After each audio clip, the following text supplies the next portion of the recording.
Then there are the boss battles, which I feel kind of ambiguous about. These are big, over-the-top spectacle encounters where the environment is being destroyed and you're using every weapon you have at your disposal and you're fighting for your life against blood-crazed swamp people.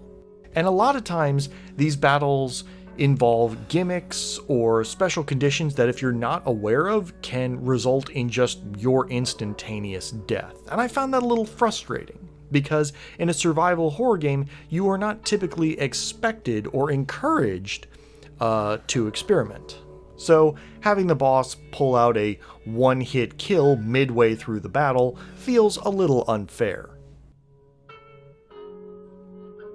That being said, I suspect that I was really just more frustrated with the combat in general than specifically the bosses themselves.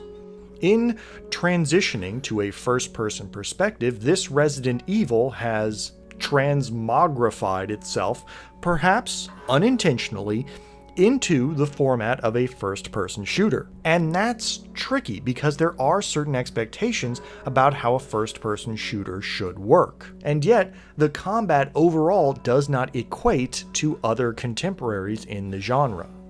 For instance, in most first-person shooters, movement is your primary means of defense, being able to strafe or dodge or quickly move out of the way of enemy attacks.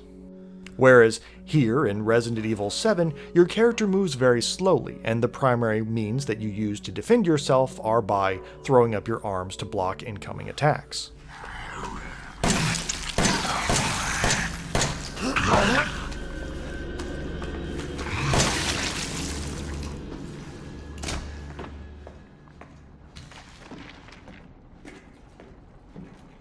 Another good example is weapon handling.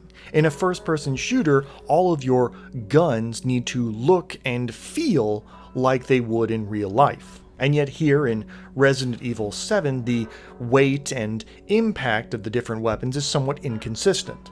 Certain weapons, like the shotgun, are just fine, but with other weapons, like the pistol, I had a hard time getting good feedback and registering damage on enemies. Other weapons, like the flamethrower, give too much feedback. I can barely see what I'm aiming at. And then there's melee combat, which I've never been a fan of in first-person perspective, as it's just so much harder to calculate distance and attack range. Alright, come here, come on, go get you, just stop moving around, you little winged devil, just die already! Still, even if I found the combat a little frustrating, the rest of the game is directly downrange of what you'd expect for the Resident Evil franchise. It's got a big, spooky house full of monsters, it's got a bunch of eccentric characters and outlandish puzzles for you to solve, and it's got big, over-the-top action and horror sequences for you to battle your way through. Now, narratively it represents a little bit of a departure, as it is only tangentially related to the main series. However, thematically, it's every bit a Resident Evil game as the original. I would give it 3 out of 4 stars, and my recommendation.